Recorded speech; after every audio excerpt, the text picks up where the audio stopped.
Good afternoon. Half a day. The Committee on General Government Operation, Appropriation, and Housing is now called to order. Today is Wednesday, February 24th, and the time now is 2:03. Notice for this public hearing were disseminated via email to all senators and all main media broadcasting outlets. First public notice was issued on Monday, February 15th, and then on Wednesday, February 17th, and then on February 22nd, and today is February 24th, Wednesday. The time is 2:03. The committee will hear and accept testimonies on Bill 42-36 COR, introduced by Speaker Therese M. Terlai and co-sponsored by myself, Senator Joe S. Agustin. An act to add a new Chapter 98 to Title 10 to Guam Code annotated relative to the establishment of the Nurse Recruitment and Retention Fund with proceeds from the annual community contribution of the qualifying certificate number 252 from the Guam Healthcare Development Incorporation, DBA Guam Regional Medical City, for the sole purpose of funding the nursing differential pay at Guam Memorial Hospital Authority to address nursing recruitment and retention shortages, and to be known as the GMHA Nurse Recruitment and Retention Act of 2021. Joining me for this public hearing is the author of the bill, Speaker Therese Terlai, and my other colleagues, starting from my far left, would be Senator Sabina Perez, and Senator Telo Taitigui, and Senator Tony Ada, and Senator Mary Camacho Torres. The conduct of this, those testifying on behalf of Bill 42-36 COR will be recognized by myself, and they have been invited. We have William Kando from GMA's, Dr. Annie Bordalio, and Christine Tuquero. I hope I didn't murder your last name, okay? And we have from the Guam Women's Chamber of Commerce, Renee Logi, okay, Executive Director.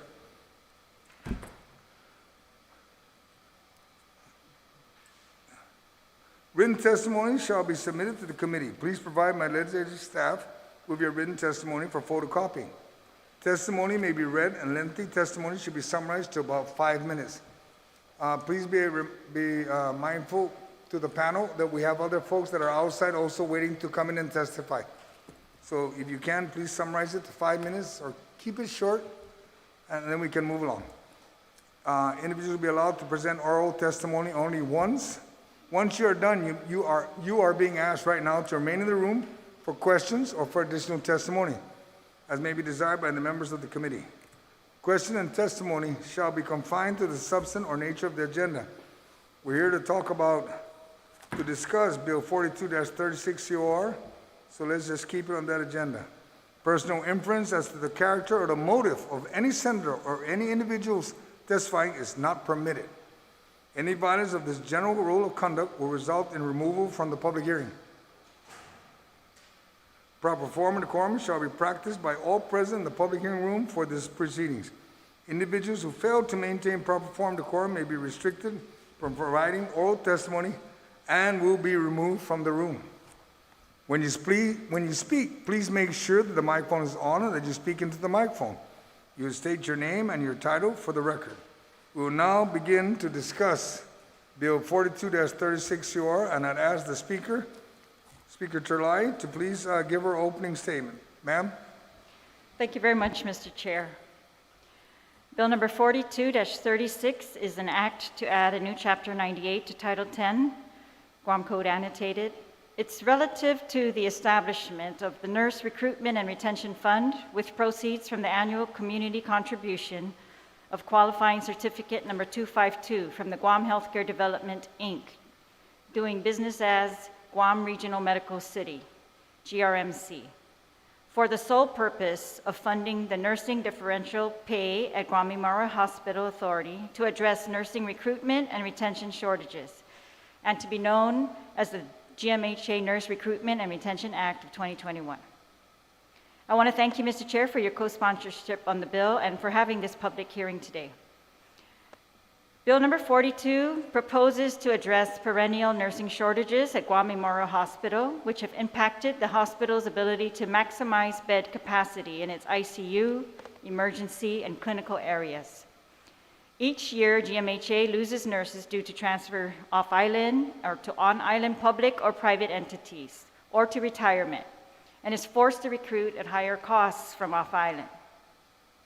In April 2019, the GMHA, the Guam Memorial Hospital Authority Board of Trustees, implemented a 16% differential pay for all nurses at GMH. The board also implemented in July 2020 an additional 15% differential specialty pay for nurses in the ICU, emergency, and hemodialysis units. Both increases were part of an overall nurse recruitment and retention strategy. The 16% differential pay for all GMH nurses only brought the entry-level nurses' pay from $17.37 per hour to $20.15 per hour, which is still lower than other entry-level nurse wages at public and private entities, like Guam Nursing Services, which is $22 an hour, GRMC, which is $21 an hour, Naval Hospital, which is $26 an hour, and the Guam Behavioral Health and Wellness Center, which is $21.05 an hour, to name a few. Recently, the GMHA Board of Trustees explored increasing the 16% differential pay for nurses to 22% in order to achieve parity at Guam Memorial Hospital with competing nursing salaries on and off island. However, they brought to my attention that additional funding was needed to implement this recruitment and retention strategy. The chairperson of the board estimated that approximately $827,000 was needed annually to increase the 16% differential pay for RN and LPNs to 22%. Unlike other nurse pay bills, this Bill 42 fully funds an increase in GMH nurse differential pay to 22% in order for GMH to achieve, to better compete with nursing salaries.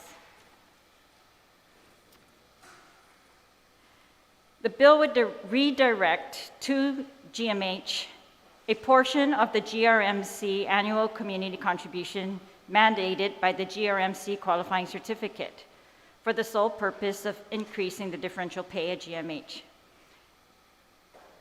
GIDA, who currently receives the annual community contribution from the QC, would retain $200,000 annually from the community contribution, and the remaining amount would go to the newly created Nurse Recruitment and Retention Fund for GMH. GRMC was given a qualifying certificate in October 2015 to be effective January 2016, and it expires in 2036. The QC for GRMC provides them with a 75% tax abatement on their corporate income taxes, which means they pay 25% of what they would have paid in corporate taxes annually over 20 years. The shareholders of GRMC also are entitled to a rebate of 75% of income tax paid by them on dividends received from the corporation for a period of 5 years. And 100% of real property tax for GRMC is exempted for 10 years. The QC requires GRMC to maintain a minimum workforce of 345 individuals and have at least 75% of their non-managerial staff be U.S. citizens or permanent residents of the U.S. The QC to GRMC also required that an annual community contribution be provided to the government of Guam as follows. In year 1, the community contribution was $500,000. Year 2, it was $750,000. Years 3 to 5, it was $1 million. Years 6 to 10, it was $1,200,000. And years 11 to 20, it will be $1,400,000. Such contribution funds were recommended in Section 3.1202 of the QC number 252 to be allocated to healthcare with a priority to Guam Memorial Hospital and the Department of Public Health and Social Services, Medicaid matching, MIP payments. Secondly, to public safety. Thirdly, to economic development with a priority on the promotion of the medical industry and small business. Fourth, to higher education. Fifth, to cultural preservation. For calendar year 2021, which is year 6 of the 20-year QC, the government of Guam expects to receive $1,200,000 in annual community contributions from the GRMC. Based on information I received from GIDA in September 2020, GIDA has received $3.7 million out of the $4.25 million due in community contributions from QC 252 over the last 5 years. Of the $3.7 million in community contributions received, $900,000 has been granted to healthcare with a priority to GMH and Department of Public Social Services Medicaid matching and MIP payments. $155,696 to public safety initiatives. $55,000 was granted to cultural preservation initiatives, and a majority of the contributions in the amount of $2.17 million was granted to economic development initiatives with a priority on the promotion of the medical industry and small business. Some of this went to GIDA to fund the agency economic development projects, and some went directly to other entities like the Center for Island Sustainability, Farm to Table, Junior Achievement, Guam, and last year in 2020, a Qccc Grant program was established, which funded about 50 other nonprofits. Our intent is not to detract from any of these efforts. A similar bill in November 2018, which became Public Law 34-147, transferred $300,000 from the GRMC annual community contribution to Public Health to fund the Child Protective Services Division in FY19. This bill seeks to transfer a portion of the annual community contributions for FY 2021 and every year after for 15 years. That is the duration of the QC. Currently, GIDA is utilizing 2020 annual community contributions. So this bill should not interrupt their current Qccc grant cycle, nor their recently passed resolution granting funds to UOG and GCC to fund their certified nurse assistant programs. And GIDA would continue to receive $200,000 from the GRMC QC if this bill passes. GIDA will also receive $832,000 in annual community contributions from the Sabaki Hotel QC, and there may be more active QCs also providing annual community contributions. GIDA was also given $20 million in CARES funding for small businesses, and it could see additional funds for small businesses, as mentioned by the governor, with a potential $661 million in relief funds expected for the government of Guam. GIDA is also refinancing hot bonds, Port Authority bonds, and BPT bonds, where they recoup approximately 2% of the issuance value of each bond for uses at GIDA. All of these sources of funding would allow GIDA to still operate its QC Community Contribution Grant Program at about $300,000 per cycle.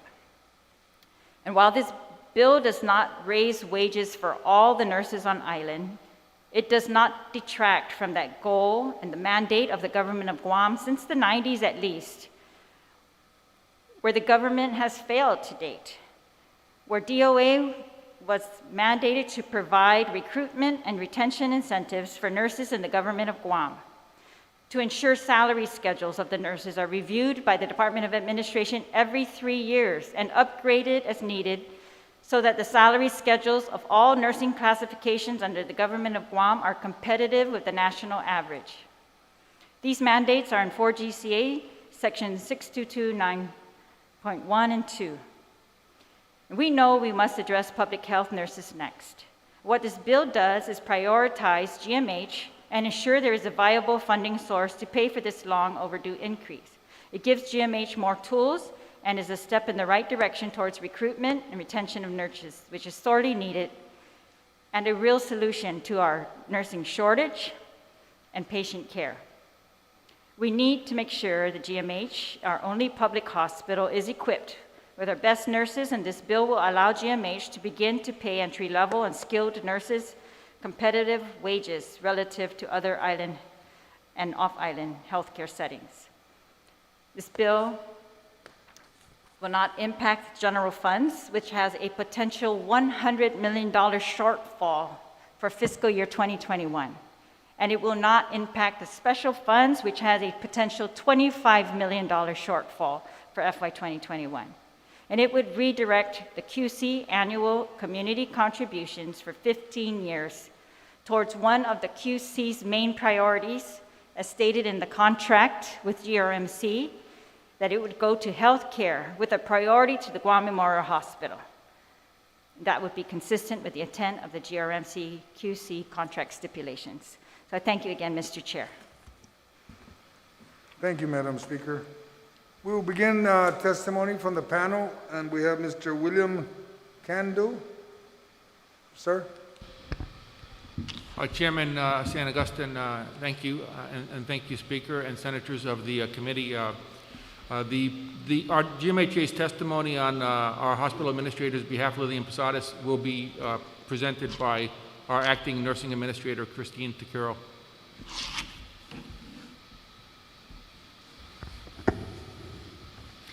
Buenas, Senator San Agustin, Chairman of the Committee on Appropriations, Senator Speaker Therese Terlahi, and Senators of the Committee.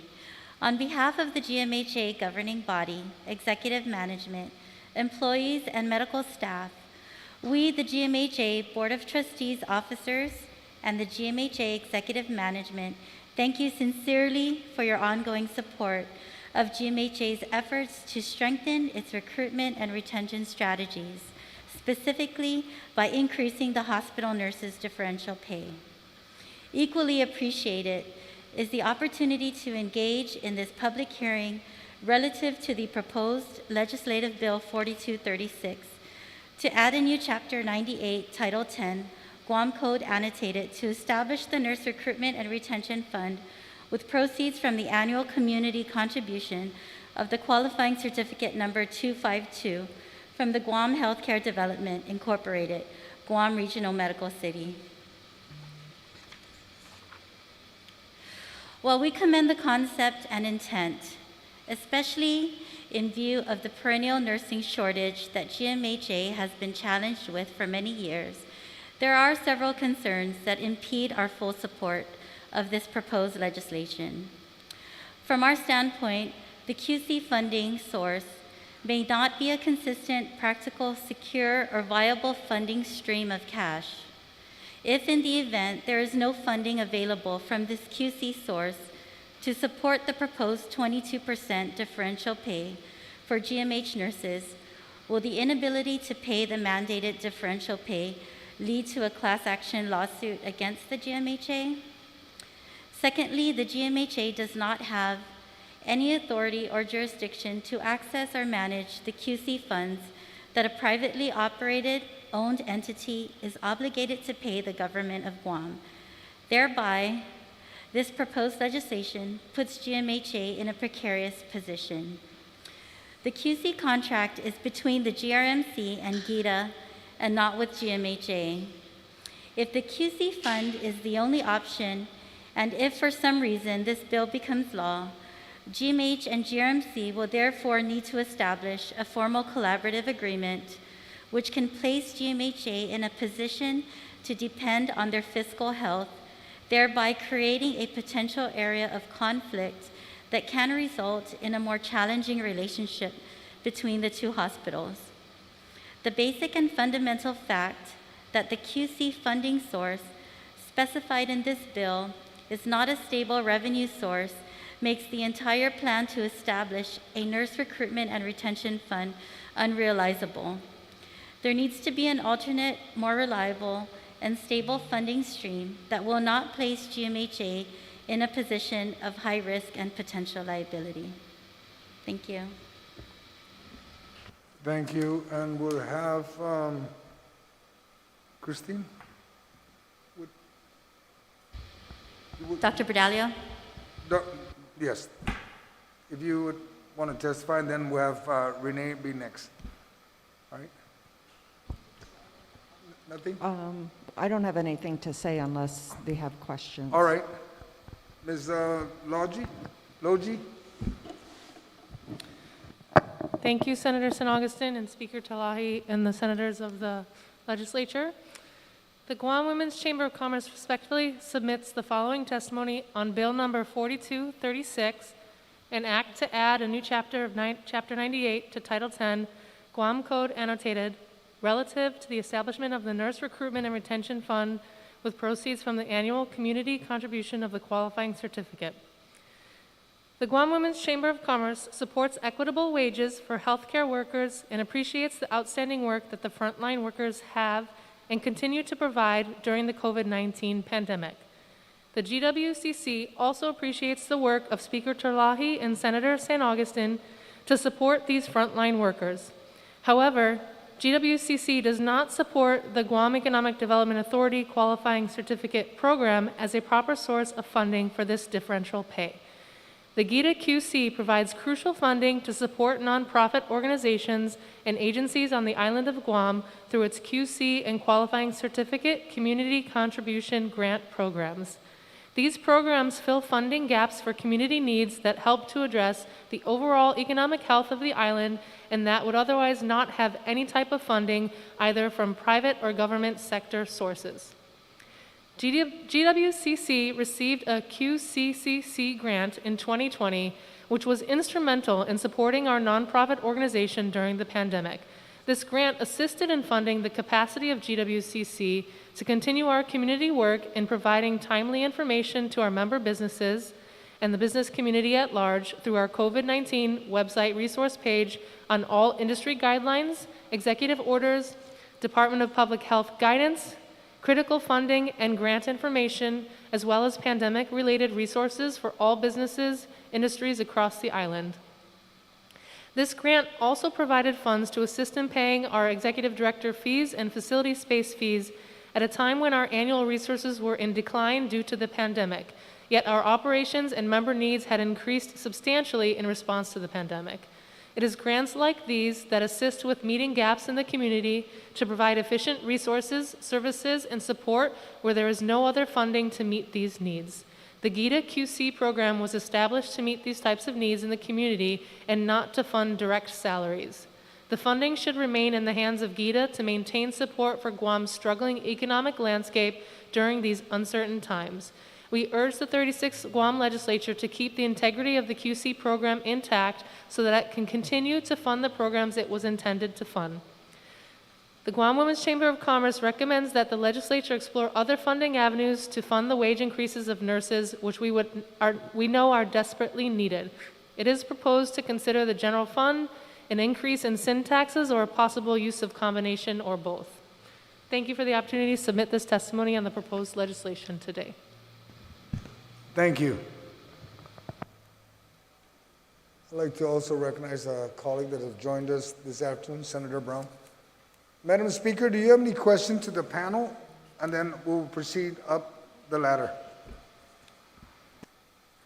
Yes, thank you, Mr. Chair. And so I just wanted to note, so the Guam Women's Chamber of Commerce looks like received $6,329, at least in one round, from the community contributions. And as I said earlier in our testimony, or in our introduction of the bill, the current allocation by GITA for small business grants is not affected by this bill. We're trying to take a portion of the community contribution, which is going to be increased in this fiscal year, and take that increased portion. So all these existing amounts that GITA has been using, we did not intend to touch. And, you know, I just want to address this part also about, you know, proposing to use the general fund or increase sin taxes. I'm not going to support an increase in sin taxes right now, and I'm not sure if GMH wants to support that, but as their funding source, because I'm not going to find that to be easily implementable in a year like this, first of all. Second of all, the general fund is $100 million short this year. 100 million. There is no way the general fund is going to be able to fund an increase in salaries. So if you're looking for a more stable source of funding, this is a guaranteed source of funding. It is much more stable than our $100 million deficit general fund right now.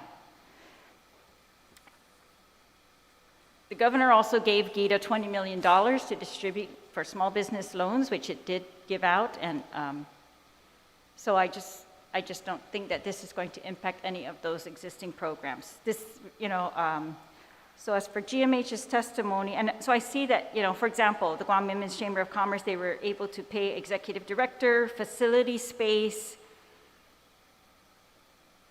and, I don't think that this bill should prevent that. Of course, GITA has grant cycles, so you'll have to apply and probably get their approval again, and that's not affected by this bill. But, the GMH, wanting a more stable funding source, right now, GMH is being allocated 0 from the general fund for FY 2022. 0 is what the governor requested for GMH for FY 2022 from the general fund. That's the budget that we are looking at. This reminds me of the $10 million CIP funds all over again, kind of like everybody wants to fight over whether GMH should get that or not. Even GMH is not really demanding that they get that. And if you're not going to take this funding source, I don't think you're going to find a more reliable one. Or if you find one, then that's great. I'll be happy to help you with that. But this one is guaranteed for 15 years. And yes, the government of Guam is going to have to get their act together after 15 years, but the funds get deposited into an account. And then it's up to GMH to use them. It's not for GMH to fight over those funds or have to demand them from anybody. The law is very clear. The QC contract is very clear. It's a legal obligation. They have to pay it. And that's, if they can't, then GITA will have to enforce it. But GMH's role is to pay the nurses. Take the money out of the fund, special fund, and pay their nurses.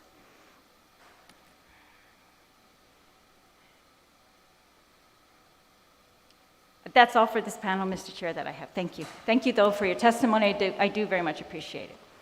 Thank you, Madam Speaker. I'll begin with Senator Sabina Perez. Do you have any question to the panel? Thank you, Mr. Chair. So I just want clarification, because if this bill becomes law, is there really a need to have an MOA between GMH and GRMC if we appropriate the money directly to GMH? I don't know if that question is for GMH or for anybody on the panel, anybody up here as well. So, can you explain what was the rationale behind requiring an agreement? What was the reasoning for that? Maybe that question is for GMH. Yeah. Senator Flores, I think, again, I thank actually the speaker for clarifying a lot of, I don't think we had as much of this information that you had put on your sponsor statement in advance. But I think for us, we have a relationship with GRMC to collaborate on giving clinical care. And when we now have to rely on their ability to meet their financial obligations to the government, and I think that's where maybe it was a misunderstanding. If these monies are going to be put in some account and then somebody else is going to just write us a check so that we can pay, and we use it much like all the other appropriations we use, I think we were a little bit concerned that if GRMC is struggling, as we all know, the healthcare hospital business is not a very large profit-making business. So when we say guaranteed, I'm not really necessarily convinced that it's guaranteed. Yet when we start paying our people in payroll, that's a guarantee. And I think that's where maybe the hesitation is, having a relationship with the other hospital that now we feel like we're going to demand, hey, you guys got to pay that bill and get your fiscal house in order, so you make sure you fund that first, because we're depending on that fund to pay our salaries. So it just sets up a little bit of a different relationship that can be problematic. So if this is really not necessarily anything we have to worry about, that somebody else is going to manage that. Gita will do it, and we'll never have to talk to GRMC's administration about their fiscal organization, because again, as a private business owner, I will tell you sometimes my fees to the government isn't necessarily my number one priority. My payroll is probably more important, and I'll take the penalties if I'm a little bit late paying the government. So I think that's the confusing part, is that it's hard enough to have a relationship with the other hospital because there's lots of challenges that both of us face, and we just don't want to be involved in even having any comments or involvement with their fiscal management of their resources, and have our ability to pay this increase in payroll. But believe me, I don't want you at all to misunderstand. We're open to any and every funding source that you guys can identify. So we have no objection to taking money that's there for our purposes, because it really is something that's needed. So I don't want that to be, we just feel like that puts us in a little bit of a different position when we're dealing with GRMC, and we already have, it's already difficult enough to provide health care to this community for both places with limited resources. We don't really feel like we want to enter into that type of, but if we're not managing it, then you're correct. We don't need to be involved in how the money gets to us or how it gets to the fund, and that's the issue, is we don't have control over that. I guess Gita has control over. They're the ones who have to say, hey, you didn't make your payment today or next week. So I think that was really one of our major concerns. And then I think in terms of stability, it's just everybody's ability to pay their bills, and I think everybody's suffering, and we think GRMC will probably have issues with that too, so. Thank you for that. So yes, I understand that, there definitely is a need to increase the pay for nurses, and that also can have cascading effects to the cost of healthcare, right, and operating it. And maybe a follow-up question would be, what kind of agreements do you have with GRMC as far as payment goes? Is there like a payment agreement in regards to services, or is it just basically you divide up which organization or which entity does what? Is there some sort of a fee schedule between GMH and GRMC? Well, GRMC is a private entity, so they run their business privately. I think we have some shared resources, and generally, but we don't have business agreements, so we don't share costs or expenses. I think we have agreements to provide lab support, laboratory support, or radiology support when their machine goes down for the day, much like they do the same for us. And how we charge the patient for those services, there's some agreements for Medicare patients that are inpatients, because we get a daily rate. It would be very difficult if we sent that patient up there for an MRI for GRMC to charge Medicare, because we collect a daily rate for the patient. It's not an individual cost. So for some of those types of situations, we have an agreement that GMH will bill the service and we pay GRMC, the hospital pays them directly for those types of services, but they're not a lot of services. And again, it depends but we don't have, hey, you guys do this service and bill for those, and we do this service. I think they're separate businesses, and customers that come are responsible for their payments separately. Does that answer your question? Yes, thank you so much. I'll suspend any questions for, I'll just reserve my time. Thank you, Mr. Chair. All right, thank you. Colleagues, please, let's just stick with the bill. Senator Brown, yes, Senator Brown? Thank you, Mr. Chairman. I hope you don't have to round us up this afternoon and if we drift off too far.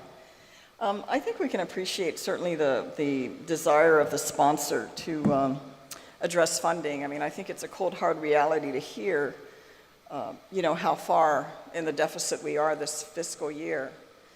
And I think any effort to look at funding and where we can find it, I mean, there's nothing guaranteed in life. I think as we get older, we realize that, and that includes appropriations. There's a lot of appropriations made, and they don't get delivered. And I think even for GMH, I don't know how many bonds in my previous life here in the legislature, we borrowed, and it disappears, and the demands continue, and there's no continued funding source to keep paying it, and years later, we're still paying debt service. So money this time around is going to be difficult for all of us. I'm sure as we look at the upcoming budget and addressing the bigger challenges with the rest of Governor Guam, we're all going to be challenged. And I think if it doesn't affect all these other organizations, I didn't realize the list was so long. I think that once other nonprofits find out that GITA has this funding, I'm sure they're going to be knocking at the door and saying, hey, I'd like to get included as well. And I think they're all good programs and projects that are happening here in the community. If this is a viable funding source, I wouldn't knock it. I think looking at the financial situation for GMH right now, any source of funding that's real cash that you can get at this point, we should seriously look at that, because that's where we're at. I mean, we're down to major priorities that have the biggest price tags on them at this point. And considering unless I'm sure a lot of talk has happened with regards to federal funding coming in, additional federal funding in the figures of $600 million or more, I'm kind of like, show me the money when we see it, and we know where it's going, and it's going to the priorities, that's great. But if it doesn't come in that amount, I think we recognize there's going to be a significant shortfall, and we're going to have to address where those cuts go. So at this point, in terms of any type of raises, I think we recognize, certainly those of you at GMH recognize all the work that, important work that everyone in the medical field is doing, including the nurses. And if it's a viable source of funding, I normally would not want to tread over to say, oh, let's take money out of the GITA QC. I even see that the private hospitals even questioning whether or not they may want to continue with a QC and essentially continue to contribute this money, which would certainly not just adversely affect the intent of this bill to help fund this increases for the nurses, but also would affect all these numerous organizations in our community that are providing these wonderful projects. So I'm very open-minded. If this is a viable option that can provide us actual cash to address a critical need at this point, I'm very open to looking at this and supporting the bill. But certainly look forward to any further input anyone else has. And I'm at the point, show me the money. Where's the money at? Because I don't think we want to make false promises. We don't want to make false promises to nurses that we're going to increase their salary, but not have the means to do it. I think we want to make sure we have real cash. And it's a challenge. It's going to bleed over into areas where maybe we're not as comfortable with, but that's the reality of where we are financially when we have to make those tough decisions. So thank you very much, Mr. Chairman, for the opportunity to comment on this bill. Thank you. Senator Tello, Mr. Chair, for the opportunity, and thank you to the panel that's here today. I remember last year, last term, we passed some additional bills to allow QCs for certain other companies. I think it was a drone was one of them that we had passed. So there are definitely, the need for QCs out there and the ability to allow these companies to contribute back to the community. We have so many nonprofit organizations out there that have been asking, where some who've been just reliant upon the government of Guam. I remember my father was telling me that, why are nonprofit organizations thinking that the government of Guam has to fund them every year? And depending on the nonprofit organization. But I think that the QCs have provided much needed help to them. And here's a time in need when our nurses, our healthcare is deteriorating. We're in a time of crisis right now where we're losing nurses. And the passage of Bill 13 that recently happened right now it has added to that stress to our healthcare community. Everyone has said that without good health, you have nothing. You lose your health, you have absolutely nothing. And this is a time for us to step up. Now we're like forced to, because of Bill 13 passing, forced to provide the nurses what they need, else we'll lose them. And here is a viable source. A viable source. And like my good colleague said, nothing is guaranteed. If I recall, there was a time GMH could not meet payroll. Several times. Do you remember that? I think in 1 year they weren't able to meet payroll. So nothing is guaranteed.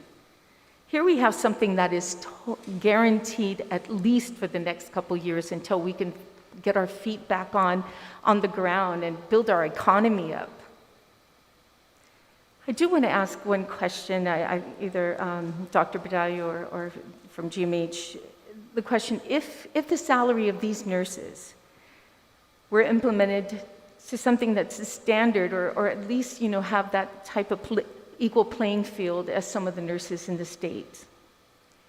If that is done, does it usually fall suit the private sector, like GMRC, would also have to increase their, I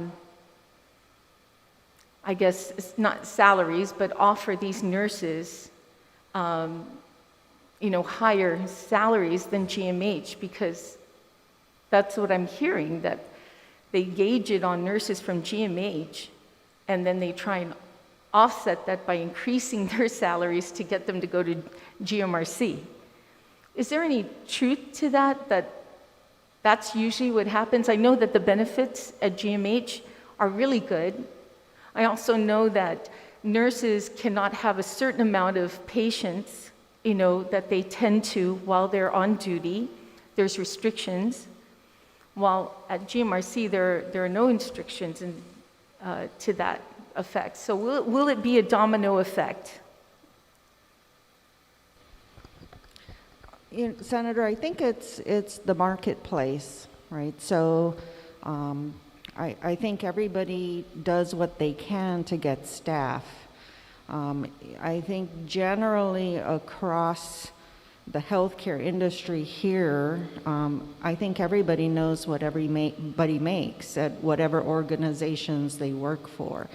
I think there are some advantages and disadvantages of having an 8 to 5 clinic nursing job where you don't have to worry that your coworker isn't showing up on the next shift and you have to stay another 8 hours because there's nobody to relieve you. So that's unique to the 24/7 nursing that is hospital nursing. I think GRMC certainly has raised the labor standards since they opened. As a physician that's been here for 27 and a half years, we are paying our physicians a lot more because GRMC opened, and they raised the standard. And they didn't raise it way, way, way high. They raised it at, a little bit closer to the national standard. So I think there's always going to be competition. I don't think tomorrow they'll raise their salaries, but I think it levels out because you have to maintain staff. So it does require them, if they're losing all their nurses, it requires them to raise their rates as well. So it is. You're absolutely right. I think competition is the word that they need to do, and you have to find that amount of money to at least, so they're in the game. They're in the run of the game to get those other nurses over to GMRC. So it does have a domino effect then on moving forward. And I do thank you, Dr. Badallo, for recognizing the testimony of the author of the legislation on clearing up quite a bit of information that I don't think any of you guys really read into it in the detail, but I'm glad you recognize it. It does answer a lot of my questions too, with regards to this. So I greatly appreciate your testimonies, and I look forward, most especially, and it looks like you're ready to say something, but I look forward to hearing additional testimony that you may provide now that you understand the concept of this bill and where it's going. I look forward to hearing from you, GMH, again, as well as the Guam Women's Chamber on maybe a revised testimony. And go ahead, Mr. Ray, I think Yes, you were going to say. Senator H2b. I would just like to add, it's almost a little different between comparing GMH salaries for nursing to GRMCs, because you have to consider the differences in the retirement plans. And so whereas GRMCs may not be quite as good as GMHs, that may give them the opportunity to raise the salaries a little higher than GMH and incentivize them in other ways. And so it's a little Thank different. you. Thank you for that additional information. I appreciate it. And thank you, Mr. Chair. Thank you, Senator Tyree. Senator Ada? Mr. Chair, I'll just wait for the other testimonies. All before right, making any thank comment. you. Senator Torres, do you have any questions to the panel? None, ma'am? Thank you, panel. We have some folks also waiting, and if you like, you can sit outside and just listen to it, and if need be, we'll call you back in. If need be, I doubt it, but thank you for participating today. Colleagues, we'll just give it a few minutes so they can make sure they sanitize the, Ryan, make sure they sanitize the area first, all right? Mel, stand by first, they're gonna sanitize the area first, okay? Thank you.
Thank you. Please have a seat. We have Mr. Ernest Wistig from the Farmers Cooperative Association of Guam. We have Isabel Flores, registered nurse with GMHA, Guam Memorial Hospital Authority. We have Ms. Mel Mendiola from GIDA, director. We have Pinky Lujan, the Junior Achievement Guam. We will begin with Mr. Wistig first. Sir.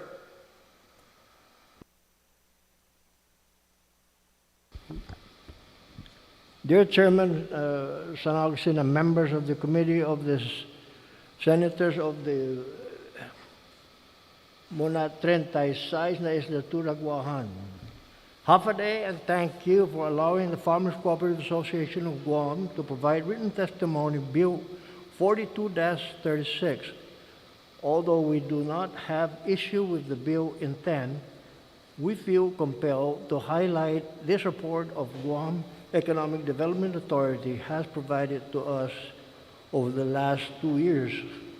Since 2019, GIDA has provided direct financial assistance in the form of grants and loan and have crucial to FCAG recent success. With these funds, we have been able to properly furnish and equip our retail store, as well as procure a vehicle to assist in pickup and delivery of locally grown produce. Furthermore, GIDA funds greatly assist us in responding to COVID-19 by transitioning to providing curbside produce purchasing. Moving forward, FCAG is looking at potentially expanding our retail operation to a second store. We're also looking at potential to establish hydroponic, aquaponic, and other agriculture programs. These are initiatives that GIDA might be able to provide much needed assistance if the opportunity arises. We know that funding is scarce, especially due to COVID-19. We understand that the legislature has to make difficult decisions regarding the use of government funds. We simply ask that you take into consideration the amount of good this qualifying certificate contribution have had for organizations like ours as you continue to discuss Bill 42. As you know, farming is hard work. We do our best to just sell what we grow and make money to put food on our table. The assistance we have received from GATA have been instrumental in our recent success. We hope that the Guam legislature will continue to allow GATA to use these funds to help a broad spectrum of organizations in Guam. Jesus Maase. Thank you, sir. And we'll have now Ms. Pinky Luan. I'm just going to proceed down to my far right, working my way down your left. Pinky? Half a day. My name is Pinky Lujan, and I am the Executive Director for Junior Achievement Guam, which is a member of Junior Achievement Worldwide. GIDA has been a partner of our organization through the Qualifying Certificate Community Contribution Grant program since 2017. Although we treasure our nurses and truly believe that they deserve their rate increase in compensation, we are not in support of Bill 42-36 because the funding provided by this grant is a crucial component in our growth, sustainability, and various aligned elements of JA Guam and GIDA. With their support, we are able to serve hundreds of students from both the public and private school sector. Students who participate in our programs demonstrate a significant understanding of economic and business concepts. JA programs prepare our youth for the real world by showing them how to generate wealth and effectively manage it, how to create jobs which make their communities more robust, and how to apply entrepreneurial thinking. Students put these lessons into action and learn the value of contributing to their communities. In spite of the pandemic, Junior Achievement Guam managed to launch its first virtual student company program with close to 100 high school students participating this school year.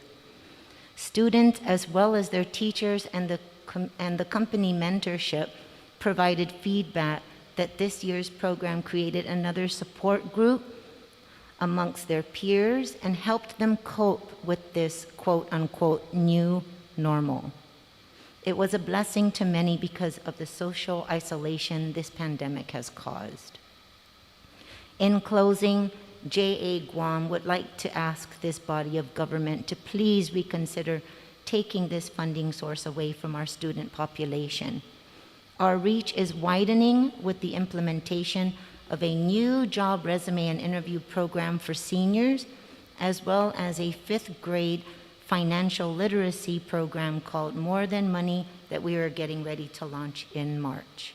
Si Jules Maasi, Zansan Saramente, Pinky Lujan. Thank you, Ms. Lujan. Now we'll have Ms. Isabel Flores, registered nurse with Guam Memorial Hospital Authority. Ma'am. Hafaday Chairman San Agustin, Speaker Terlahi, and other committee members. My name is Isabel Flores. I'm a registered nurse at Guam Memorial Hospital. I'm here today to respectfully submit testimony regarding Bill 4236, the GMHA Nurse Recruitment and Retention Act of 2021, which addresses the low pay of nurses working at GMH. Speaker Terlahi, Senator San Agustin, first of all, I would like to thank you for opening up the conversation about nurses' salaries with this legislation. And I appreciate the intent of this bill to increase our differential pay and give us an increase in our salaries. I should first start by providing a little background history of myself. I was born and raised here, but I went to nursing school at San Diego State University, and I graduated with my bachelor's in nursing in 2018. Shortly after graduation, I started working at Sharp Grossmont Hospital in San Diego, where as a new RN, freshly graduated out of college, I made $43 an hour and $47 an hour on night shift. That equated to nearly $90,000 a year. Personal reasons brought me home, and although I know it in my heart it was the right decision to make, I sometimes catch myself thinking, was it really worth it to move back home? I question myself because I have worked in 2 different healthcare settings on Guam since returning home, and in both cases, my salary has gotten progressively lower. I worked for Health Services of the Pacific for 1 year doing home healthcare nursing. This is an area also that needs, the need for nurses and certified nursing assistants is overwhelming. I took a pay cut from nearly $90,000 a year to $55,000 a year to come home and work at HSP, which is understandable given the cost of living in Southern California. But I didn't mind because the reward of working for the people of Guam, and I felt extremely appreciated by my patients. I wanted to get back into the acute care hospital setting, so I applied to and was immediately hired at GMH last October. Despite all of the praise about how us frontliners are so wonderful, as a registered nurse, I am now paid $17.37 an hour, which equates to $36,129 per year, which is almost $20,000 less than what I was making at HSP. In the legislative intent portion of Bill 4236, it notes that the national median registered nurse salary, starting salary, is $73,300. That is over twice what I and other starting nurses now make at GMH. I don't blame my colleagues for being enticed away from GMH by other nursing opportunities, both on and off island, that offer better financial opportunities to support themselves and their families. The beauty of nursing is that medicine is medicine, and we all could up and move to another part of the country. My colleagues are way more than qualified to do so. I love my coworkers. They are amazing people, and they're some of the greatest nurses that I know, and they would thrive anywhere. But this is my home. This is where I want to be. I care about the people in those hospital beds. I care about the people of this community. But it's only natural to doubt whether to stay when I was making almost 3 times as much elsewhere. Senators, at some point in everyone's life, someone you know will end up in a hospital. And I can guarantee you that you will want a local nurse at their bedside. A nurse who understands our cultures, our languages, and all the nuances that come with being from Guam.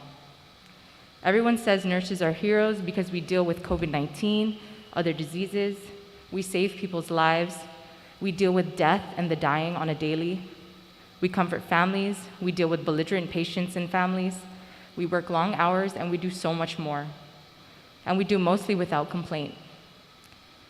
If we want to keep our nurses here, though, taking care of our people, then please find a sustainable source of funding to increase our salaries. We deserve to be paid more. Sidu Usmasi for the opportunity to testify this afternoon. Please stay safe. Thank you, Ms. Flores. Ms. Mendiola. Hello. Okay. All right. Hafaday and good afternoon, everyone. My name is Mel Mendiola, and I'm the CEO Administrator at the Guam Economic Development Authority. I'm here today to speak on Bill 42-36, relative to creating the Nurse Recruitment and Retention Fund through the transfer of monies from qualifying certificate number 252, community contributions from Guam Regional Medical City. I hope that by sharing with you the agency's comments today, I may be able to shed some light on how we currently serve the broader healthcare industry in Guam, as well as the community at large, through our Qualifying Certificate Community Contribution Grant Program. While we support our nurses, all of them, we do believe that there are some unintended consequences of shifting the funds in this manner, and hope that we can come to a solution that does not leave segments of the community out, and most especially our first responders. To start, I wanted to share that I came to GITA from a nonprofit background. As a former project director of Farm to Table Guam, an agricultural nonprofit, and later as executive director of the UOG Endowment Foundation. At the time, I had some buddies working at GITA, so I would periodically inquire as to the availability of support for organizations like the ones I represented, to which the answers were always a little bit vague. I later found out that I was not alone in my thoughts about how QC community contributions were handled, and this became evident in a 2018 report by the OPA, the Office of the Public Auditor, which cited, and I quote, "GITA allocated 73% of community contributions to its own marketing and economic development operations." And further in the report, there was, and I quote again, "an impression that contributions only benefited those who have knowledge of its availability." In 2019, Governor Leon Guerrero appointed me to be the administrator of GITA, and some of the hallmarks of her campaign were fiscal discipline, transparency, and accountability. I knew that to address all three, we needed to overhaul how the agency handles and approaches community contributions. The board of directors, management, and staff all got together to work on this project, and the consensus was that community contributions should be pushed out to the community, that a portion should remain at GITA for economic development, but that the lion's share should be distributed as efficiently and to as many beneficiaries as possible. We were proud to launch the QCC Grant program in November 2019. We developed standard operating procedures. We developed an evaluation panel process. We publicized it to the community, and in our first series, received 38 applications and awarded 7 organizations a total of $300,000. Some examples under this round included sponsoring a truck driving boot camp at GCC, which trained 20 unemployed individuals to become truck drivers and subsequently placed all graduates in jobs on the spot. We also supported West Care, which provided mental health counseling and substance abuse assessment to at-risk individuals. And we can't forget our creatives at the University of Guam, at the UOG Press, who hosted a writing workshop intensive over a number of days to get writers to finish their work and publish their work. And this was all pre-pandemic. The second series was launched in August 2020. In the midst of the pandemic, we wanted to assist as many organizations as possible, even for basic expenses such as keeping the lights on or paying the rent. We evaluated and awarded $300,000 to 49 grantees a month later. I have attached a full list, or there's a full list we can put up on the slide for your review, but they include Manyetlu, Guam Animals in Need, Sanctuary, Hadza Foundation, Habitat for Humanity, Inetno and Gefpago, Guam Humanities Council, Ihagan Famalawan, Pazuta, and many others. Our island's economy continues to suffer as a result of this pandemic. Our over-reliance on tourism and the need to diversify is apparent, and in response, we launched another series on February 5th with a deadline of this Friday, and we anticipate awarding these grants at our March board meeting. The emphasis of these projects will be to build up a diverse workforce and to strengthen small businesses. We held a grant briefing, which was attended by almost 50 people. Members of the committee, these projects are outstanding. Upon award, the money moves faster from GITA's account to local projects than federal projects would in our experience. We do not need to wait till the beginning of the fiscal year. We do not need to wait for a bill to be passed or a public law to be authored. And I'd like to emphasize that one of the most beautiful things, one of the most exceptional qualities about our grant program is that it meets the needs of our fledgling nonprofits. These are nonprofits that may not have the wherewithal or capacity to go after federal grants, or who may not have the political capital or the confidence to approach some of you to ask for help. In addition, it continues to meet the needs of more established institutions, including our institutions of higher learning and healthcare. As an aside to all of this and our community contributions, GITA no longer keeps 73% of the QC money for our own operations, as was noted in 2018. We now try to keep approximately 35% for our economic development efforts and are actively seeking external funding through federal grants to bring this percentage down even more in the coming years. At the same time, our economic activities are more robust than they have been for years. We are the government lead of the Governor's Economic Diversification Working Group. For our small businesses, we hosted a virtual conference entitled Taking the Leap with over 200 participants. We are either leads or members of task forces mandated by this body without funding, including the Used Oil Task Force, the Tumon Bay Parametric Insurance Task Force, the Intra-Regional Commerce Commission, and the Task Force on Submarine Cables, all passed in the 35th. And we also administer the Guam Product Seal Program and various tax credit programs for which we receive no financial support with the exception of a nominal processing fee that amounts to $7,000 annually. Most significantly, during the pandemic, our team burned the midnight oil back in June 2020 and again in December 2020, distributing over 2,500 small business grants to our local small businesses. This service was a pass-through of CARES Act funding, and we have yet to receive any reimbursement for the hours worked or the resources expended in these efforts. Funding or not, the team is happy to serve. Without adequate funding, however, we are tasked with the job of determining what takes priority over another. So this is what GITA has been doing, and simultaneously to set an example for best practices in government, we have cut expenses since 2018 by $268,000.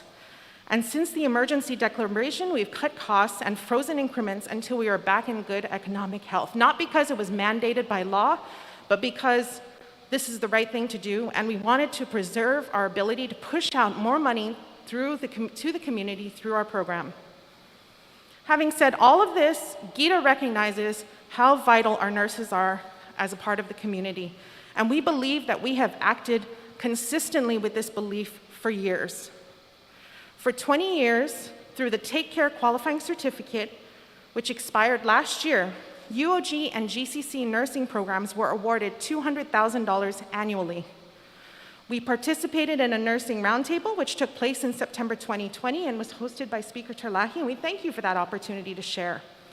We noted that healthcare was among the fastest growing industries for jobs, and recognizing this, we set up a standing healthcare committee led by a registered nurse and a director on our board, Guillermo Ramos.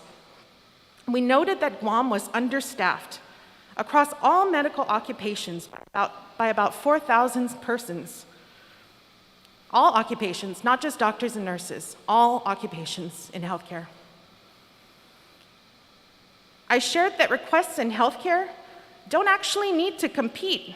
They could come directly to our healthcare committee because we know how critical healthcare is. The committee, led by Director Ramos, has the participation of members of higher education and our medical community to make decisions, recommendations to our board about how the money is spent. We put 2 projects dealing in healthcare in our comprehensive economic development strategies, our CEDS, one for a renovated and expanded School of Health at the University of Guam, and another for an updated island-wide medical services study, a hospital study. The former was awarded $8.6 million by the US EDA. The latter is in final consideration with the Office of Economic Adjustment for $1.7 million, and this project was prompted to go into the CEDS in the first place by Senator Tairigui. Now we are heavily involved in the Medical Facilities Task Force, which includes designees from this body, the medical community, and members of the administration. At the Nursing Roundtable in September, I was asked how much GITA could make available to the healthcare and nursing community, to which I was comfortable to say at the time, on the record, $300,000. And my rationale for this was that 1/3 of the money, of the GRMC-QC monies, approximately, could be set aside for all our ongoing economic efforts, 1/3 for our grant program, and 1/3 for healthcare. Since then, 2 requests have come in. The University of Guam and Guam Community College both asked for financial assistance for healthcare, for the training of certified nursing assistants, so to get them certified, and for medical billers and medical coders. The committee supported both requests, and they were presented to the GITA board for approval at our last meeting. There have been no subsequent requests since our September roundtable. What I hope I conveyed to the members of the committee is that there is flexibility in the community contribution, and our Board and Healthcare Subcommittee are made up of multiple members of the medical community who are ready to advocate for you, for members of the healthcare community. We are confident that our current method of budgeting the QC contribution funds through these processes most appropriately reflects the spirit and intent of the QC law. I wanted to leave you with some images of the ultimate beneficiaries of our QC grant program. They are our youth, like the teens at Sanctuary. They are students from the South, like our kids from Inarahan Middle School, whose parents applied for a $5,000 grant for a mural and other building enhancements at the school. There are friends and family with disabilities, individuals at Gumamami who received job training during the pandemic, folks who lost their jobs in tourism, now trying to reskill or retrain at UOG or GCC to work in healthcare. GITA is known for its bonds, for its real property, for its tax incentives, but being the steward of the QC, of the qualifying community contribution, the stewards, not the owners, the stewards, is the heart of economic development. This is the spirit of an FMLIC that makes investing in Guam different than investing anywhere else, that an organization may come to Guam and invest in all the folks described in my remarks today. I'd like to thank the committee for your time, and I welcome any questions you have and clarifications you need at this point in time. Thank you very much.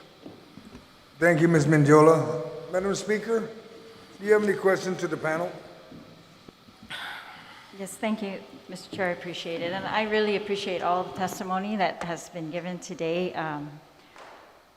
So as for the QC is very specific, and it says that contribution funds were recommended to be allocated to healthcare with a priority to Guam Memorial Hospital and Department of Public Health and Social Services, Medicaid matching, MIP payments, then public safety, then economic development with a priority on the promotion of the medical industry and small business, higher education and cultural preservation. And so while I have no issue with the list of nonprofits and other entities that have received funds from this community contribution grant, the bill is intended to leave that same amount of funding with GITA so that GITA can continue its program. And if I'm reading it correctly, that they granted $300,000 in 2019 through this QCCC program. In 2020, another $300,000. And the current grant cycle that you mentioned, Director Melanie, is about $300,000. And that does,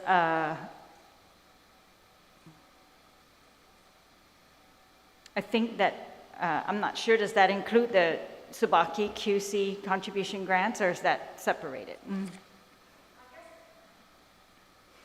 Yes, Madam Speaker, to clarify, Subaki Tower is in its final year. TNN is in its final year of the QC. The cost of their contribution is $137,000 approximately.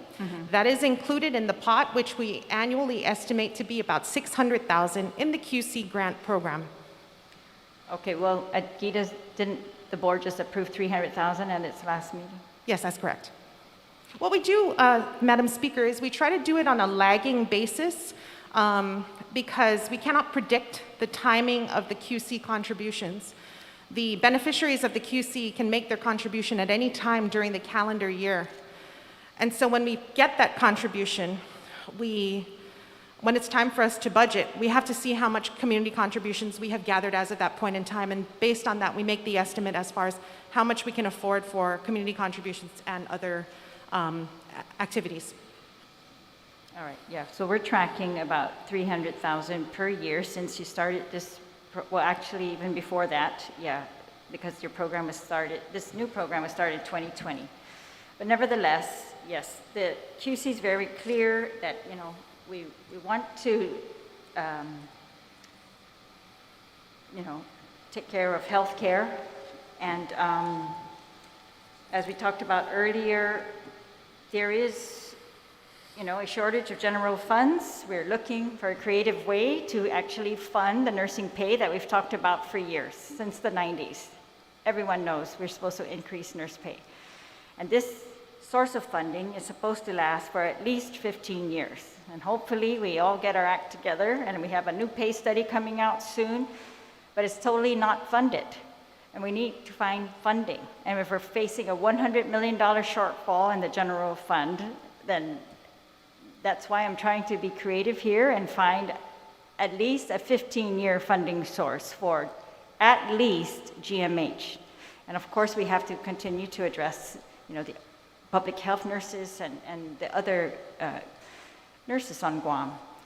And, Mr. Wetstick, I very much appreciate your testimony, and I note that I don't see the Farmers Co-op on this list. Did they receive a community contribution grant?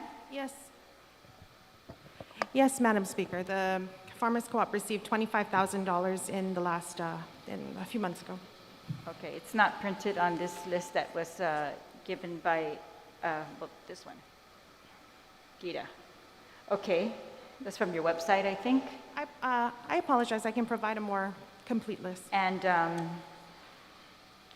so this bill is not intended to take any funding away from any of the nonprofits. That's up to Gita, how they're going to distribute, the portion of the funds that this bill intends to leave with Gita to continue to determine what its priorities are going to be. But it is intended clearly to take a portion of the contribution funds and give to the nursing pay, which I can't see any other alternative at this point as to how it will be paid. And I think patient care, wow, we've contributed much, and I want to acknowledge the efforts of the government, Gita, all around, University of Guam. So yes, we are focusing on healthcare. We are putting money into the University of Guam, the grants for the buildings, the programs that they have instituted. This is in addition to that. It's a liability I feel we owe to the nurses that we are trying to, address right now. And I'm also, the governor mentioned that we're going to be getting additional funds from Congress that she will have the discretion to use. And as Gita did, 2,500 loans, $20 million. We're hoping that they will, again, look to where that is most needed in the community if they get that discretion, as the governor has hinted that she's going to take care of small businesses with that money as well. I note that, so according to the testimony, you launched another series on February 5, 2021, with a deadline this Friday. This bill was introduced in January, but again, I'm hoping that this bill will not interrupt your funding, and it will leave you with funding, and it will also allow GMH to fund, not probably what you deserve, of course, but we got to get step by step closer to that, and it has to be real, and it has to be viable. And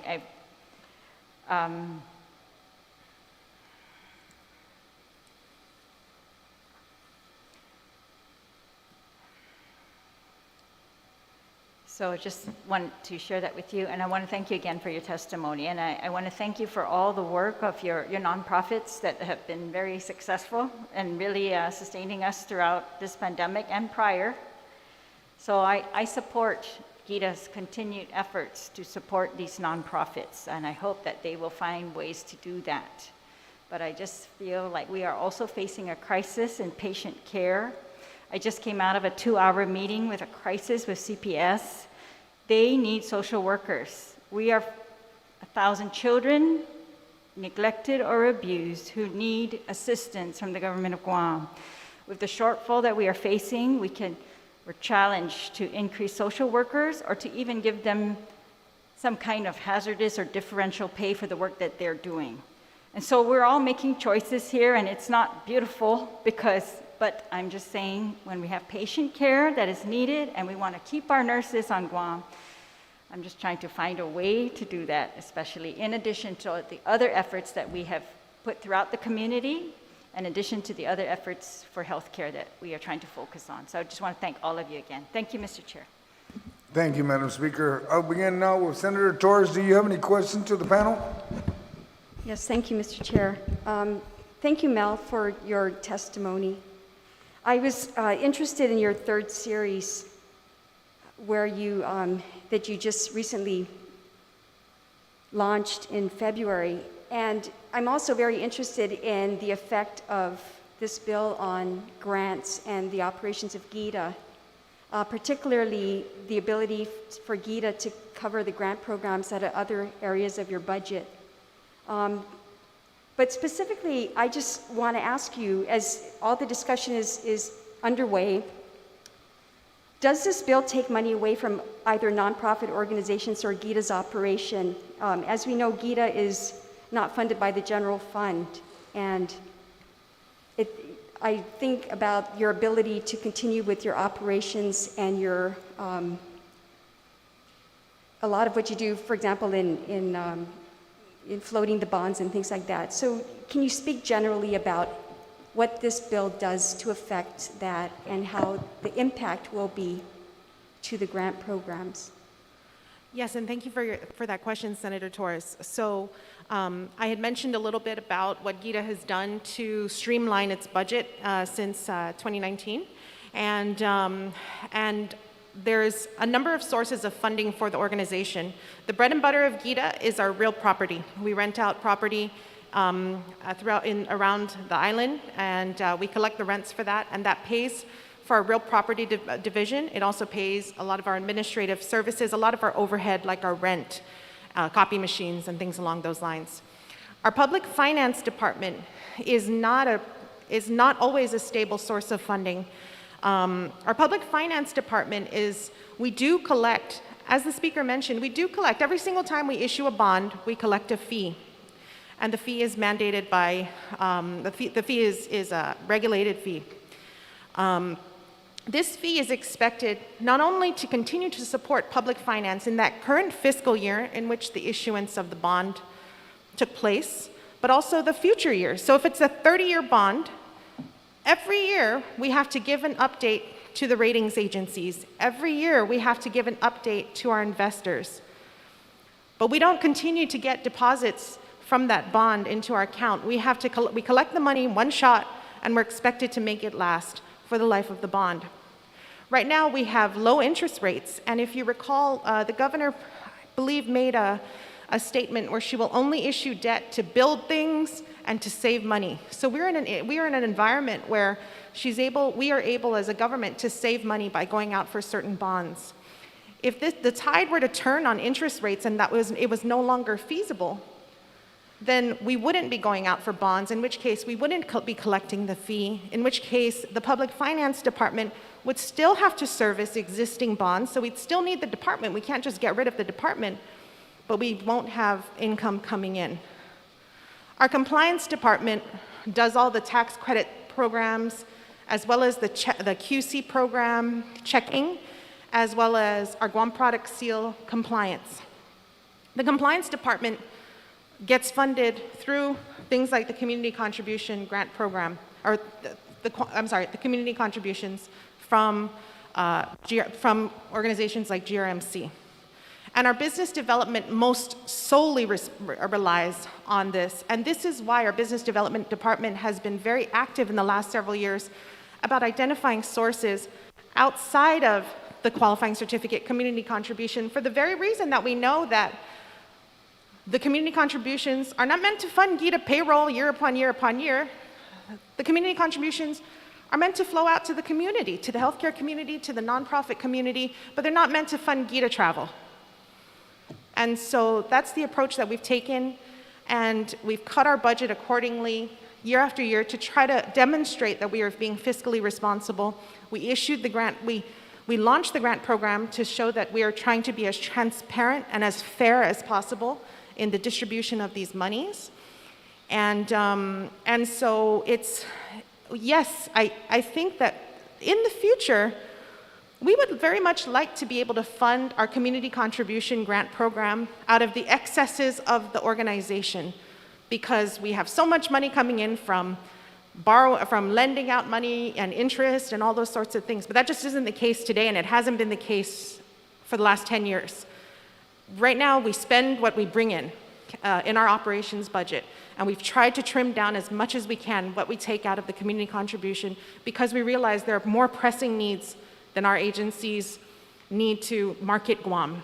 And so that's ultimately our approach to budgeting and how this bill may affect our budget and our ability to carry out the programs.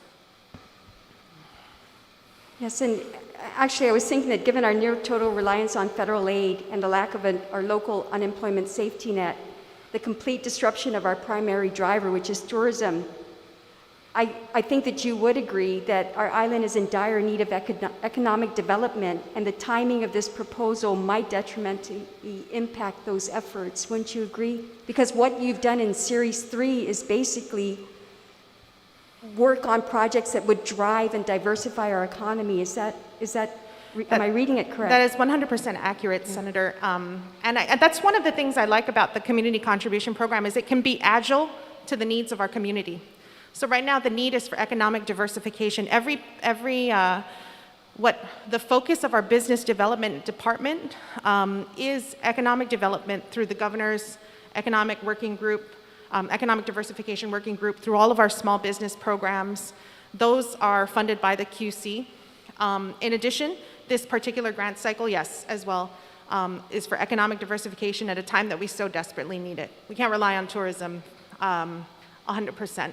Communities across the mainland, in our research, communities that had broadly diverse economic bases fared better in the pandemic than communities that were solely reliant on one or two industries.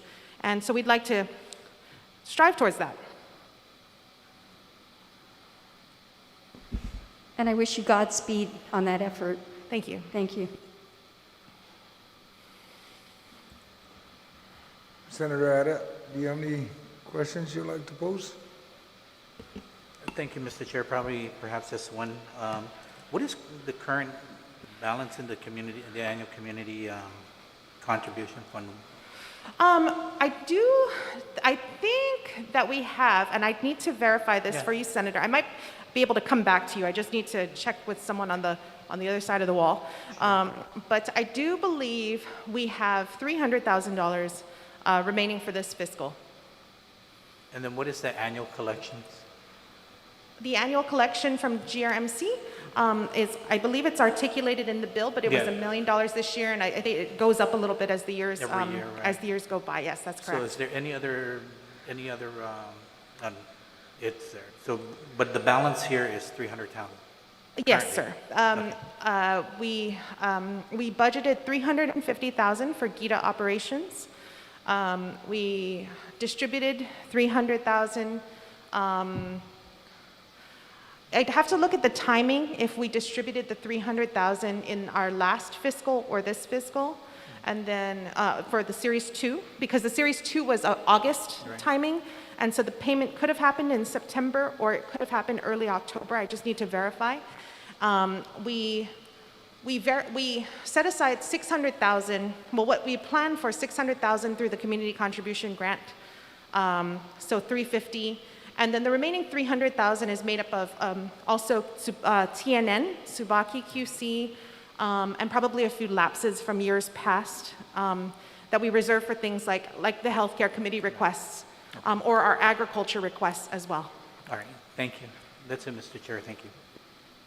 Thank you, Senator Titleby. Situs Masi, Mr. Chair, for the opportunity. Thank you. Thank you, Mr. Wistick and Pinky, for being here to testify and advocating for your cause as well. I was very touched and moved by your testimony, Ms. Flores, and I want to thank you for coming home to serving our people here. Greatly appreciated. And that's what we're here to do, to try and find a way to compensate you, to keep you home, and give you that ability to, care for your family as well, to make a living. And of course, Mel, every time you're here, you just amaze me with all your information and all the things that you're doing at GITA, and greatly appreciate it. I do see that I just have a question with regards to the nonprofit organizations.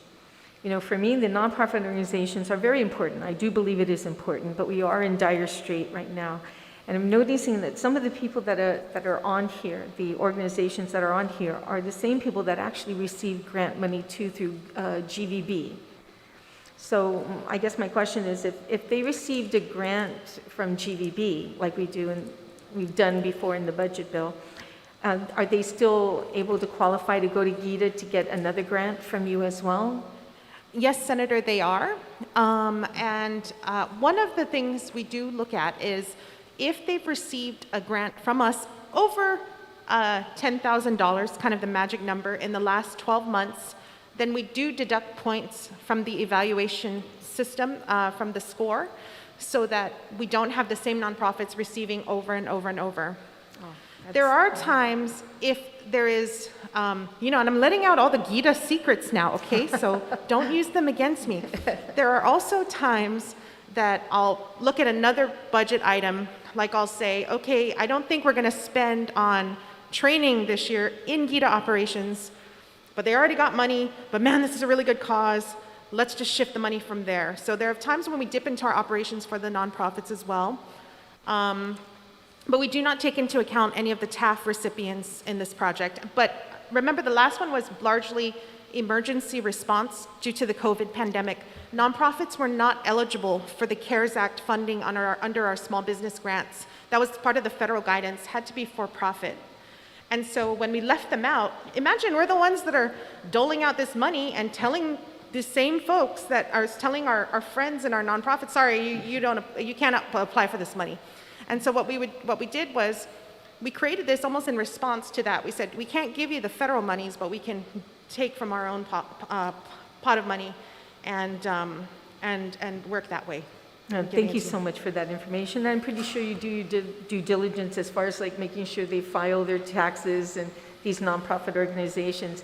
And I wish GVB would take the lead on that as well, because they don't have those point systems. It seems that the same people every year gets these contributions or grants. Right.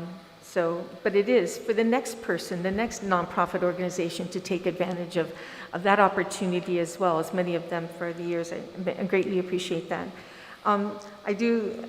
I like your testimony. It's very thorough. It brings into question some of the task force that you mentioned, but we're here to discuss about, the QCs and I know that this legislature has given you a lot of task force, as you mentioned, but we still have yet to meet with the submarine cables. We still have yet to meet with the hospital task force.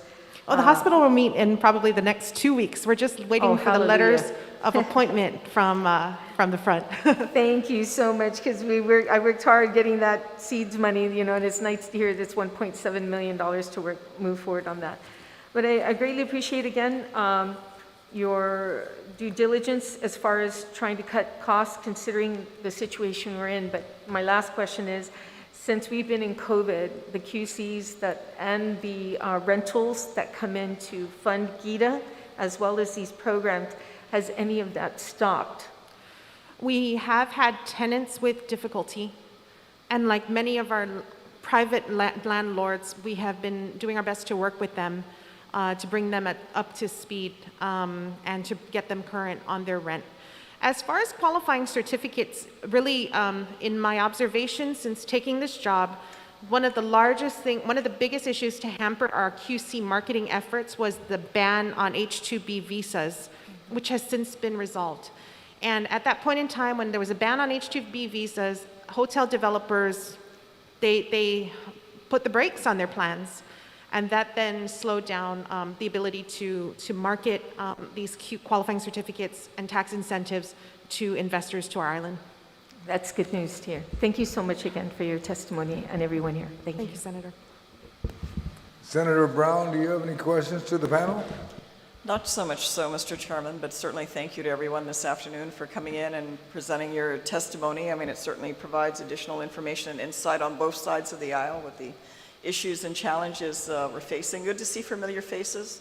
Ernie, I know I have corn from your farm in my house because my mom stopped by to visit you the other day, and I appreciate the fact that you continue to do all the hard work that you do all these years.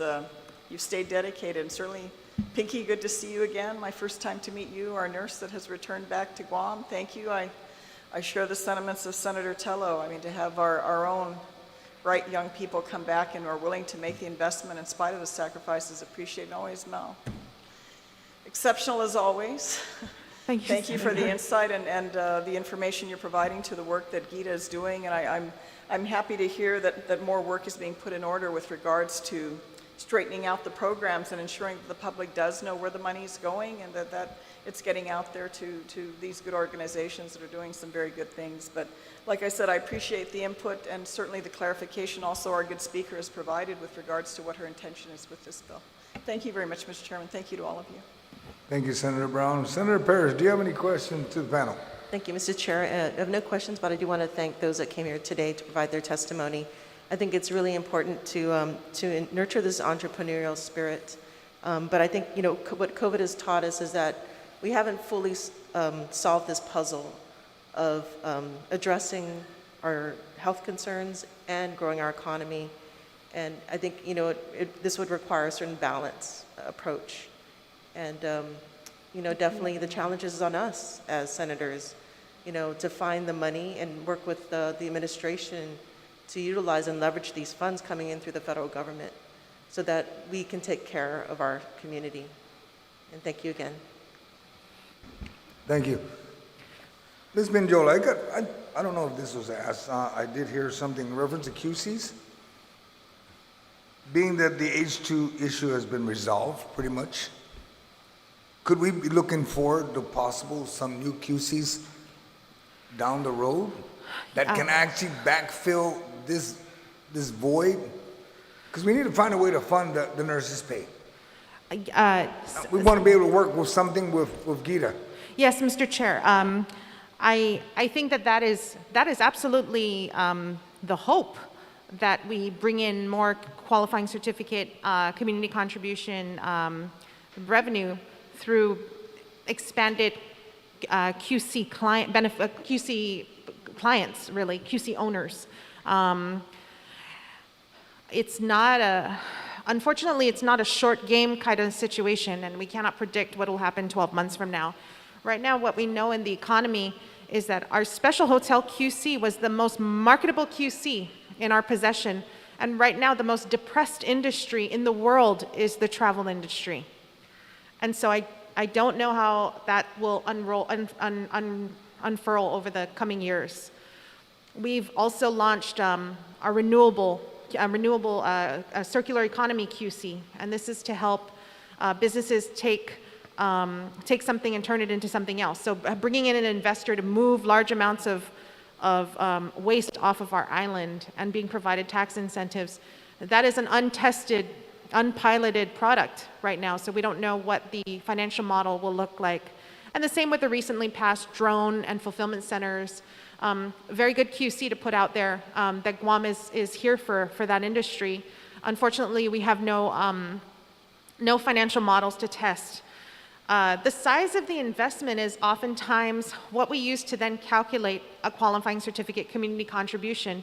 It may not even, there may be instances in which a QC might not have a public investment requirement or a community contribution requirement based on the level of tax incentive we may select to give to them. We always want to make sure that the return on investment is commensurate with the tax benefit that we are giving out. And so there's been some discussion at the board level if we should just limit the tax benefit even more in lieu of a community contribution, depending on the model of the business. But unfortunately, at the current time, as I had mentioned, it's hard to predict because of the world we're living in right now. All right, and I don't know if, I think this is before you got on board in Gita. There used to be a QC for insurances, and I don't know what happened to that, because at one point, many of the QC expired with them. And a lot of them I know had approached me and approached other senators and asked, is there any way to get it back? And I'm just curious, would that be another viable source that could, I'm trying to find a way where when you do QC, it can help the nurses, okay? So I'm just reaching out to, like I think the nurse, Ms. Flores? Ms. Flores mentioned, we need to find a source. So that's why I wanted to just cause this conversation. Maybe, well, we can talk offline after the hearing. I think if, and we you start know, generating sources. just to give you a picture of health insurance, at the current time, there continues to be a moratorium on the renewal of health insurance QCs. Assuming that the governor lifted that moratorium and it was removed from the budget law, the health insurance companies were giving approximately $25,000 a year. So there's 6 health insurance companies in Guam. 25,000 times 6 is 150,000. I don't think that's going to quite get us where we need to get just yet. All right, thank you. I'm sorry, Mr. Chair, may I just make one clarification for Senator Ada? We have $921,000 balance for QC this year, less $300,000 set aside for Series 3, and the $350,000 set aside for our budget. Approximately a little under $300,000 will be left, and our plan was to issue another Series 4, by the end of the fiscal. That's our current plan. All right, thank you. For the panel, I'd like to thank you for your participation. And I believe there is no one else outside. There was one, and it was Ms. Kanata, but I was just notified that she won't be testifying because many of the testimony that was provided by the panel has answered the questions or the issues that she was going to bring up. That being said, I'd ask Speaker if you can go ahead and make your closing on the bill. Bill 42-36. Thank you, Mr. Chair. As you note, the bill, and again, thank you to all of you for your testimony today and all of my colleagues for their input. The bill is focusing on one QC, not the entire QC program, not all of the QC fees that GITA receives, not the, and I know that they are allocating $350,000 of this particular QC for GITA operations, and that in their budget they also anticipate from some of the refunding or refinancing that we've approved this year, approximately $516,000, and then revenue bond fees, $765,000. And so I would like to talk to GITA about this in more detail. However, yes, back, to the point of the bill is that trying to prioritize, to allow the current $300,000 grant programs to continue at the discretion of GITA, however, to allocate the rest of this particular QC that was granted, to prioritize the medical field and to use it and to put it towards nursing salaries. I'm looking at it as one of the few available, viable sources, at least for 15 years, and that we have to find something else after that. And, again, the other option is not to fund them, to tell them how much they need to earn, yet to have no funding source for that. And so I just think this is, when we talked about nurse licensure compact recently and other ways to enhance nursing fields on Guam, we talked about, we must take care of the pay. Everybody agreed. And it had to occur at the same time. And this is how that looks. We take care of GMH, I think, as our priority, our hospital. We take care of public health. And we just keep plugging away until we've taken care of all of the nurses on Guam. If we don't have a, big windfall of money that we can just do that immediately. And I don't want to wait until we can take care of everybody. I want to at least start with the hospital. That's my goal. DOA was mandated to do this all along. It wasn't done. And I don't want to wait any longer. I don't think, I think it's a failure on our part not to do it. And so this is just, a funding source, an option to actually put the money right there for the nurses. And, hopefully GITA will continue to do these programs.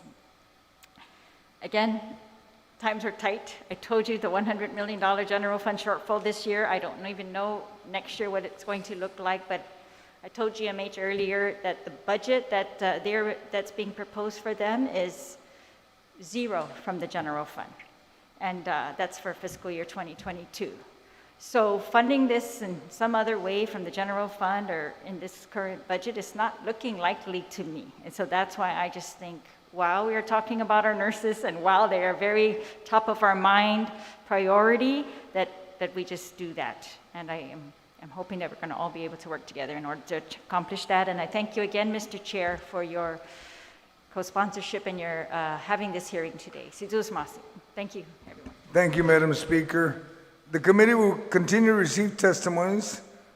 Just mindful to my colleagues that we did receive testimony from the Health Service of the Pacific, Guam's Sustainable Culture, the Tourism Education Council, and Guam Regional Medical City, and it is part of your packet. Please, for any other testimony, please address the testimony to the Committee on General Government Operation, Appropriation, and Housing, and submit it via email to Senator Joe S. Augustin at gmail.com or to my office located at Rand Care Building, 2nd floor, Suite 3, 761 South Marine Corps Drive, Tumuning, Guam. Sizuz Masi for your attendance and participating in today's hearing. And for those at home, thank you for watching. This public hearing on Bill 42-36 CR is now adjourned. It is 3:50. Thank you. Be safe. Take care.